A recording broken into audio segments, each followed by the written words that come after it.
नमस्कार दोस्तों। परीक्षा ग्रुप यूट्यूब चैनल में आप सभी का बहुत बहुत स्वागत है, हार्दिक अभिनंदन है। दोस्तों, आज का टॉपिक है हमारा संघवाद।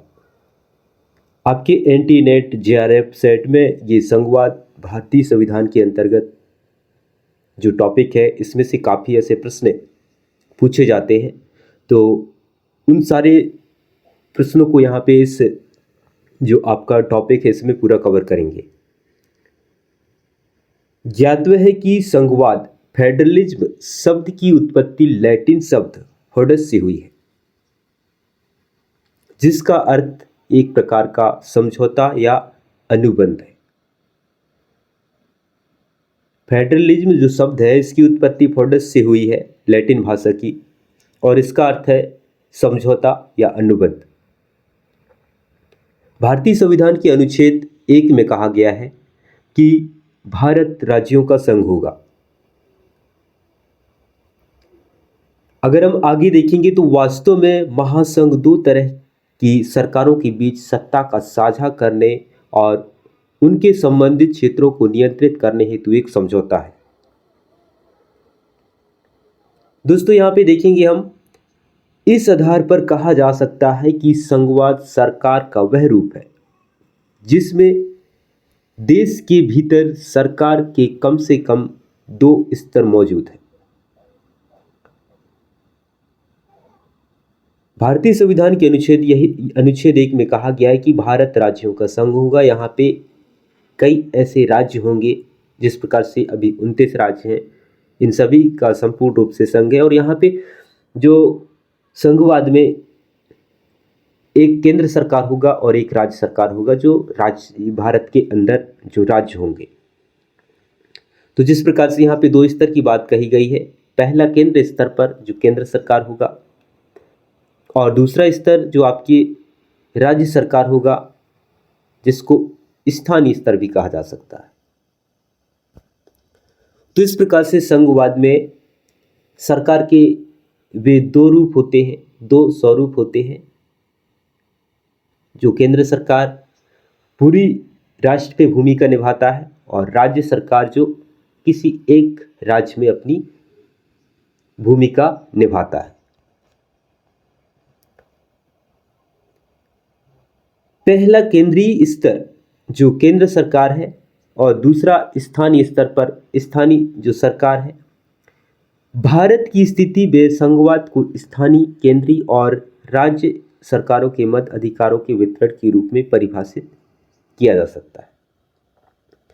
जो संघवाद है इसमें कम से कम दो जो स्तर है वो होना ही चाहिए, केंद्र और राज्यों के बीच।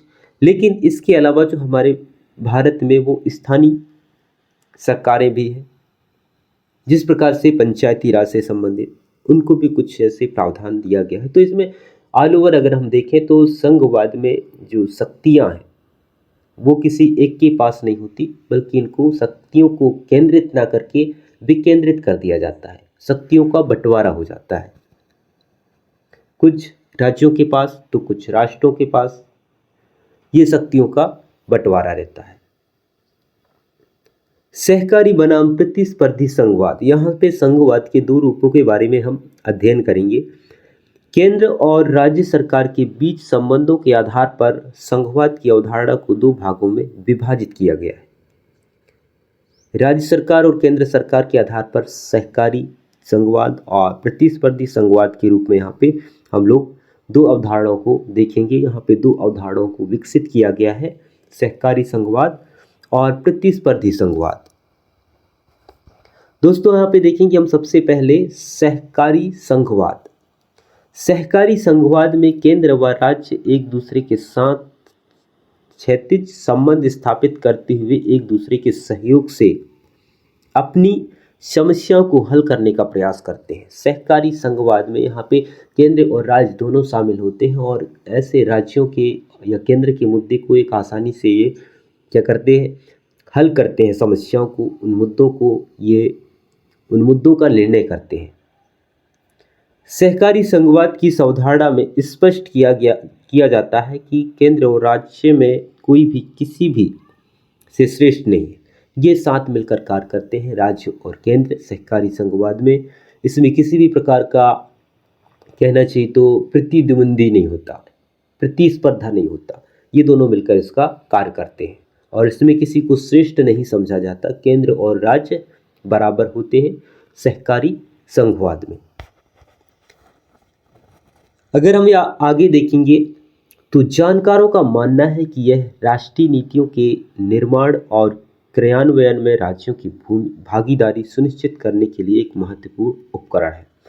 केंद्र और राज्यों के बीच में जो कहना चाहिए तो राष्ट्रीय नीतियों को या कई प्रकार के ऐसे जो पॉलिसी है उनको क्रियान्वयन करने के लिए काफ़ी आसान और महत्वपूर्ण यंत्र है, उपकरण है। संघ और राज्य संवैधानिक रूप से संविधान की 7वीं अनुसूची में निर्दिष्ट मामलों पर एक दूसरे के साथ सहयोग करने हेतु बाध्य है। दोस्तों अगर हम देखें यहाँ पे सहकारी बनाम के बाद यहाँ पे देखेंगे हम लोग प्रतिस्पर्धी संघवाद। प्रतिस्पर्धी यानी होता है यहाँ पे प्रतिद्वंदी, मतलब एक से बढ़कर एक, राज्य से बढ़कर केंद्र और केंद्र से बढ़कर राज्य। तो यहाँ पे देखेंगे प्रतिस्पर्धी संघवाद में केंद्र सरकार और राज्य सरकारों के मध्य संबंध लंबवत होते हैं, जबकि राज्य सरकारों के मध्य संबंध क्षैतिज होते हैं। गौरतलब है कि प्रतिस्पर्धी संघवाद की अवधारणा को देश में 1990 के दशक में आर्थिक सुधारों के बाद में बहुत महत्व प्राप्त हुआ है। हम यहाँ पे देखेंगे प्रतिस्पर्धी संघवाद के बारे में, और यहाँ पे राज्यों को आपस में और केंद्र के साथ लाभ के उद्देश्य से प्रतिस्पर्धा करनी पड़ती है। ठीक उसी प्रकार जो हम सहकारी संघवाद को देखें उसी के कुछ अपोजिट है। इसमें जो अपने लाभ को अर्जित करने के लिए प्रतिस्पर्धा करना पड़ता है, मेहनत करनी पड़ती है, प्रतिद्वंदी करनी पड़ती है, दूसरे के साथ प्रतिस्पर्धा करते हैं, दूसरे के साथ प्रतिस्पर्धा करते हैं। राज्य केंद्र या राज्य राज्यों के साथ प्रतिस्पर्धा होती है ताकि उन साधनों उन संसाधनों को अर्जित कर सके, उन लाभों को हम लोग अर्जित कर सकें, ताकि विकास संबंधी गतिविधियों को बढ़ावा दिया जा सके। इस प्रकार से उस राष्ट्र के या उस राज्य के नागरिकों की सुविधाएं, वहाँ के राष्ट्र का विकास, राज्य का विकास, ये सभी चीज़ों को हम लोग अर्जित कर सकें। इस प्रकार से यहाँ पे प्रतिद्वंदी संघवाद में इस चीज़ को देखा गया है। सामान्यतः निवेशक अपने पैसों का निवेश करने के लिए अधिक विकसित राज्यों को पसंद करते हैं। जो इन्वेस्टर होते हैं, इन्वेस्टमेंट करते हैं, वो अधिक विकसित राज्यों में अपना इन्वेस्ट करना चाहते हैं, वहाँ पे पैसे लगाना चाहते हैं ताकि वहाँ पे उनको ज़्यादा इनकम हो सके, ज़्यादा इनकम जनरेट कर सके, ज़्यादा उनका आय बढ़े, ब्याज बने। उल्लेखनीय है कि प्रतिस्पर्धी संघवाद भारतीय संविधान की मूल संरचना का हिस्सा नहीं है। जो भारतीय संविधान में ये संघवाद है, प्रतिस्पर्धी संघवाद, ये भारतीय संविधान में इसका उल्लेख नहीं किया गया है, मतलब ये भारतीय संविधान का कोई हिस्सा नहीं है। अब देखेंगे हम संघवाद के अंतर्गत यहाँ पे संवैधानिक कुछ प्रावधान है, जैसे कि केंद्र और राज्यों के बीच संबंध। संघवाद यही होगा कि जिस प्रकार से मैंने बताया कि जो अनुच्छेद 1 है उसमें भारत राज्यों का संघ होगा, तो यहाँ पे केंद्र और राज्य के बीच जो संबंध है ये संवैधानिक प्रावधान के आधार पर इसको प्रदर्शित किया गया है। जैसे कि देखेंगे केंद्र और राज्यों के बीच संबंधों का उल्लेख संविधान के भाग 11 और 12 में विधायी, प्रशासनिक तथा वित्तीय संबंधों के तहत किया गया है। 11-12 में जो संविधान के 22 भाग हैं उनमें 11 और 12 में यहाँ पे केंद्र राज्यों के संबंधों को लेकर प्रशासनिक संबंध, विधायी संबंध और वित्तीय संबंध, इन तीनों संबंधों के बारे में यहाँ पे उल्लेख किया गया है भारतीय संविधान के भाग 11 और 12 में। दोस्तों हम आगे देखेंगे यहाँ पे सबसे पहले विधायी संबंध, विधियों से संबंधित या विधि निर्माण से संबंधित जो प्रक्रियाएं हैं, जो संबंध है, वो राज्य और केंद्र के बीच कैसे है।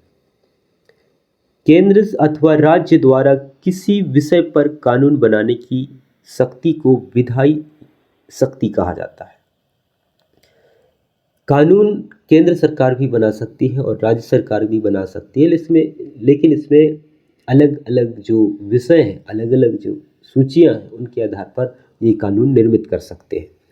जिस प्रकार से सूचियों को 3 प्रकार से यहाँ पे बताया गया है कि संघ सूची, राज्य सूची और समवर्ती सूची।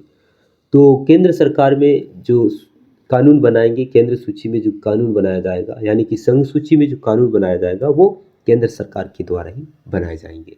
इसमें राज्य सरकार के द्वारा कोई भी प्रकार का कानून नहीं बनाया जाएगा और ना ही मान्य होगा। तो इस प्रकार से विधायी संबंध है।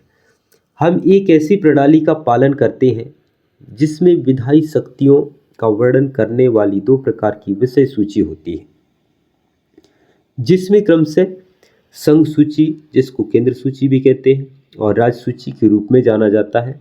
लेकिन इसके अलावा भी एक अन्य सूची है जिसे समवर्ती सूची कहते हैं, इसमें दोनों केंद्र और राज्य दोनों मिलकर कानून का निर्माण करते हैं, परंतु केंद्र और राज्य के बीच विवादित स्थिति में बने हुए कानून को, विवादित स्थिति में केंद्र सरकार के द्वारा बनाए गए कानून को मान्यता प्रदान की जाती है। तो इस प्रकार से यहाँ पे ये विधायी संबंध इनके हैं। यहाँ पे देखेंगे हम संघ सूची में राष्ट्रीय हित की 100 विषय शामिल हैं। जो केंद्र सरकार का सूची है, केंद्र सूची है, जहाँ पे भारत सरकार कानून बनाती है, उसमें ऐसे विषय हैं जो 100 विषय शामिल हैं, और यह तीनों सूचियों में सबसे बड़ी सूची है। संघ सूची, राज्य सूची और समवर्ती सूची में जो संघ सूची है, केंद्र सूची है, तीनों सूचियों में सबसे बड़ी सूची है। गौरतलब है कि इस सूची से संबंधित प्रश्नों पर कानून बनाने का अधिकार केंद्र सरकार के पास है। जैसे कि केंद्र सूची में कुछ महत्वपूर्ण चीज़ें जो शामिल होते हैं वो रक्षा हो गया, सैन्य संगठन या सैनिक कह दें, रेलवे उपक्रम हो गया, भारत सरकार का रेलवे, पोस्ट ऑफिस भारत सरकार का, और टेलीग्राफ हो गया, आयकर हो गया, इनकम टैक्स हो गया, आयकर जिसको बोलते हैं, कस्टम ड्यूटी हो गया आदि। इन सभी जो सूचियाँ, ये महत्वपूर्ण सूचियाँ, ये संघ सूची में शामिल है। इसी प्रकार से अगर हम यहाँ पे देखेंगे तो राज्य सूची में राज्यों के मध्य व्यापार, पुलिस, मत्स्य पालन व वन, स्थानीय सरकारें, थिएटर, उद्योग आदि, जो कुल मिला के 61 सूचियों को राज्य सूची में शामिल किया गया है, और राज्यों के पास इन सूचियों पर कानून बनाने की शक्तियां भी प्रदान की गई है। दोस्तों, यहाँ पे जो तीसरे प्रकार की सूची है वो है समवर्ती सूची, जिसमें राज्य और केंद्र सरकार दोनों शामिल होकर इसमें कानून बना सकते हैं, यानी कि अलग अलग तौर पे अपने हिसाब से कानून बना सकते हैं। जैसे कि यहाँ पे स्टाम्प ड्यूटी हो गया, ड्रग्स, जहर, बिजली, समाचार पत्र, आपराधिक कानून, श्रम कल्याण जैसे कुल 52 जो विषय हैं वो समवर्ती सूची में शामिल हैं। जो शिक्षा भी एक जो विषय है, ये समवर्ती सूची में इसको शामिल किया गया है। और संसद तथा राज्य विधानसभा दोनों इस सूची में शामिल विषयों पर कानून बना सकते हैं, परंतु किसी विषय पर संघ और राज्य के कानून के बीच टकराव या मतभेद की स्थिति हो तो संघ सरकार के कानून को मान्यता प्रदान की जाती है, सर्वोच्च यहाँ पे माना जाता है।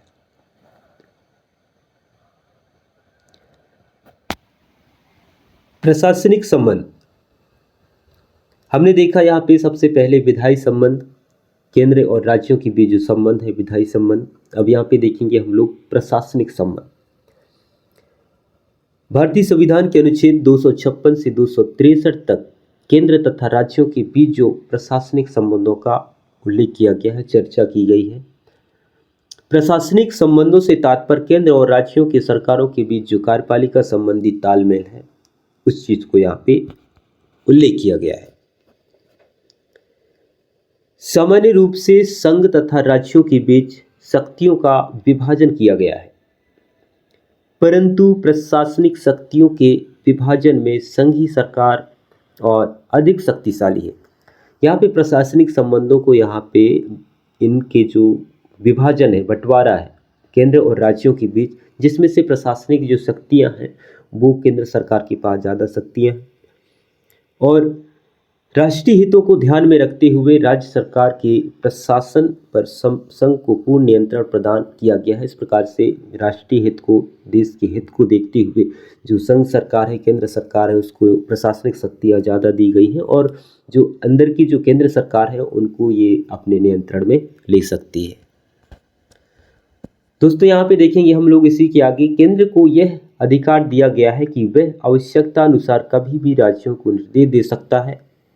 इसके अलावा संसद को यह भी अधिकार है कि वह अंतर्राज्यीय नदी विवादों का फैसला भी कर सकती है। जिस प्रकार से एक दूसरे राज्यों के बीच विवाद हो गया, किसी भी प्रकार का जो टकराहट की स्थिति हो गई, संघर्ष की स्थिति हो गई, तो ये केंद्र सरकार इन चीज़ों पर फैसला करती है। इसके अलावा यहाँ पे भारतीय संविधान ने प्रशासनिक व्यवस्था में एकरूपता सुनिश्चित करने के प्रावधान भी किया गया है। इसमें IAS, IPS जैसे अखिल भारतीय सेवाओं का निर्माण और उन्हें राज्य के प्रमुख पद आवंटित करने संबंधी जो प्रावधान है वो भी शामिल है। अखिल भारतीय सेवा के अधिकारियों की मौजूदगी से केंद्र सरकार को अपने अधिकारों का प्रयोग करने और उनके माध्यम से राज्यों पर नियंत्रण रखने का मार्ग प्रशस्त होता है, क्योंकि केंद्र का अखिल भारतीय सेवाओं के पद सदस्यों का पर अधिकार होता है। तो इस प्रकार से जो अखिल भारतीय सेवाएं, जिस प्रकार से IAS, IPS जो अधिकारियां होते हैं उनको नियुक्त करके केंद्र सरकार के द्वारा राज्यों में नियुक्त करके और उनकी जो कहना चाहिए तो उन पर अधिकार रखता है, उन पर नियंत्रण रखता है। अखिल भारतीय सेवाओं से अधिकारियों की भर्ती तो केंद्र सरकार के द्वारा की जाती है, परंतु उनकी नियुक्ति राज्यों में इसीलिए ही किया जाता है ताकि उन पर नियंत्रण बना रहे, प्रशासनिक आधार पर नियंत्रण बना रहे।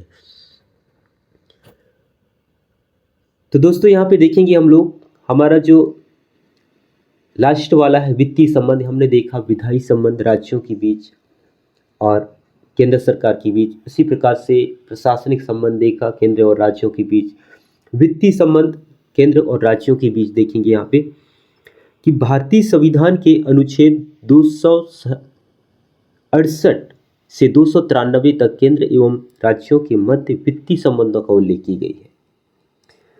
साथ ही संघ और राज्यों के मध्य वित्तीय संसाधनों का भी विभाजन किया गया है। केंद्र का जो वित्तीय संसाधन अलग है और राज्य का वित्तीय संसाधन अलग है, इनके अलग अलग बंटवारा किया गया है, विभाजन किया गया है और ये भारतीय संविधान के 268 से 293 में इसका उल्लेख है।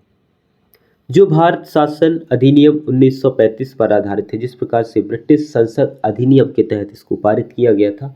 भारत शासन अधिनियम 1935, इसमें से 1/3 1/3 जो चीज़ें हैं उनको भारतीय संविधान में शामिल किया गया है। भारतीय संविधान अधिनियम ब्रिटिश अधिनियम का जो अधिनियम 1935 है उससे। जैसे कि जानकारी के मुताबिक वित्त आयोग के सुझाव पर केंद्र एवं राज्यों के मध्य राजस्व का वितरण किया जाता है।